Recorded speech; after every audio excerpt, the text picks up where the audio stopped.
Alright, Graham, this is for you. Yesterday I saw you stream Animal Crossing, and while I'm really happy that you finally get to enjoy this game with everyone else, I couldn't help but notice that you're playing the game the way it's intended to be played.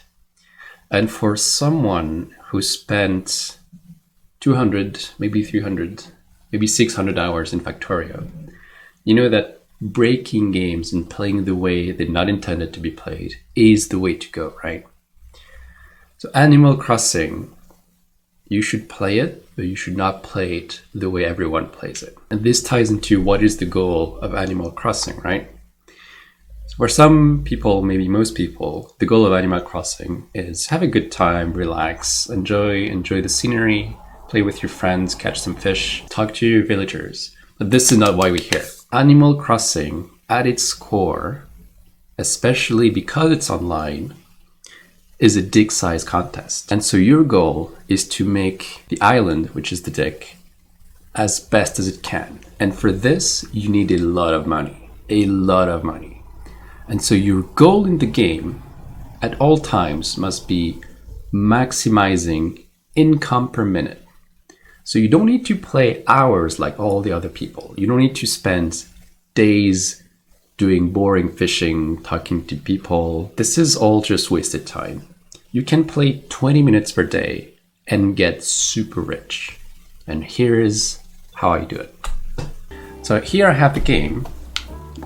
This is my small avatar, which is really cute. And here's the first thing you need to do. You need to play the game by thinking about how to maximize the income per minute while playing this game. So the first example is this small light here. This is a hole for a money tree. You dig up 1,000 bells from this, and then you can put 10,000 bells inside it. And now you have a growing tree that will give you a return of ×3 on your 10,000 investment. There are other mechanics related to this, but this is the basics. So here's one way that you can get 30,000 bells by doing nothing. Just plant the tree and harvest the next tree, right?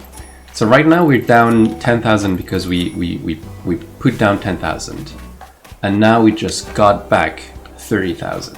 Now the next thing you need to do is find the money rock.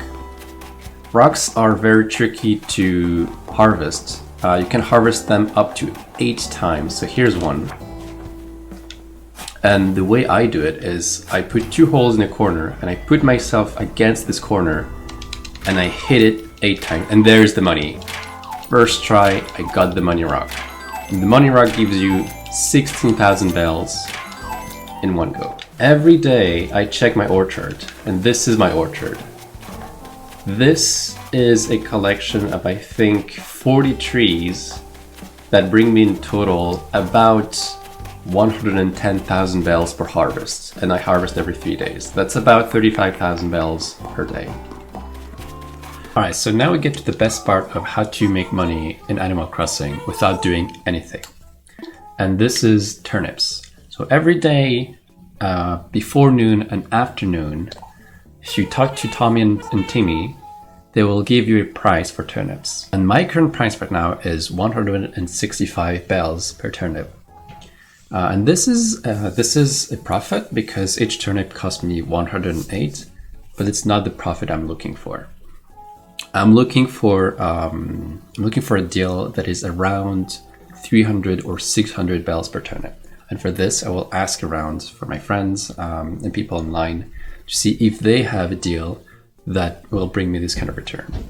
Now, the problem with turnips is you can only buy them on Sunday. You cannot store them in your house storage, and they take space in your inventory, or you can store them on the ground. And this is what I'm going to show you. Here, I have my turnip reserves. So those are 3 full stacks of turnips that are worth about 1.2 million bells.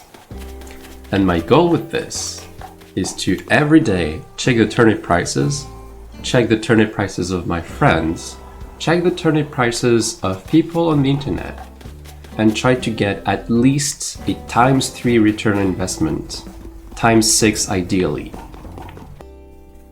So right now at your stage of the game, you're in a tutorial phase. The game is not clear about this, but there is 7 days where you cannot do everything that you actually can do in the game. A lot of features are gated behind timed events. Another thing is some of these features require you to gather some items or do some tasks. While some of those are fine, most of them are quite annoying to deal with. So what I would suggest you is, first of all, ask help from your friends. So for example, you will have to gather 30 iron at the beginning of the game. This is really tedious and annoying and not very interesting. So I would suggest you to find a friend online who can just give them to you. You will be given tools, and it's better to just get them from someone else at the beginning. So something like the ladder or the vaulting pole, get them from someone else. The second thing is you want to get through those gated events as fast as possible, because you want to use the whole range of what is possible to do in the game, right? And so for this, instead of having to wait 24 hours for a new day to come, I would suggest you to consider the idea of time skip or time travel. Just quit the game. It's closed now. Go into settings, system, date and time, and you just skip to the next day, right?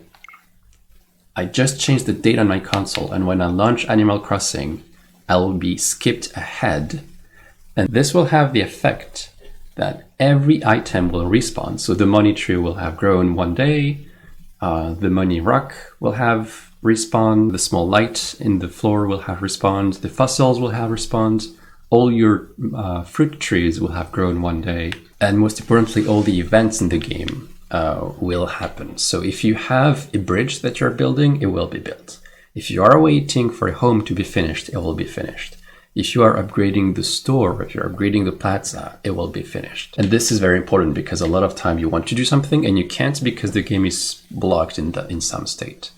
So this is considered cheating, but I think if you're starting up the game and you're bored, it's really important to keep that in mind. Is you being faithful to the rules of the game more important than you not being bored?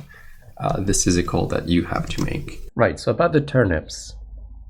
Here I have a list of friends, and this data is old. It's from 2 weeks ago, I think, where I gather their daily prices, both morning and afternoon. And I keep track of them in this list. And I also have a tab open here where I input those prices every day. And this website, Turnip Profit, tells me the guaranteed minimum and the potential maximum of this one pattern of prices, because turnip prices fluctuates in a pattern. And so if you can recognize which pattern those prices will fluctuate in, you can decide if it's worth pursuing this island's prices or if you can drop it. So for example, this friend has a potential maximum of 154, which is not ideal, but in case I miss a deal, I guess I can do with a 1.5 return on investment. And this other friend has a potential maximum of 219 in the next Thursday. And so I'll ask them on Thursday if they have a good deal. And if they don't, I'll just stop asking about that. The last thing I want to mention about features that the game hides from you is landscaping or terraforming. It's a feature that you get only once you finish the game, in terms of you get the credits rolling. And you get the credits rolling once you have done the 7 days and your island gather a rating of 3 stars. And you'll see how this works out while you talk to all the NPCs. But I would strongly suggest that you go through the game as fast as possible so you get both all the features and you get landscaping. And this is where you can finally do exactly what you want with your island and exactly show off in the way you want.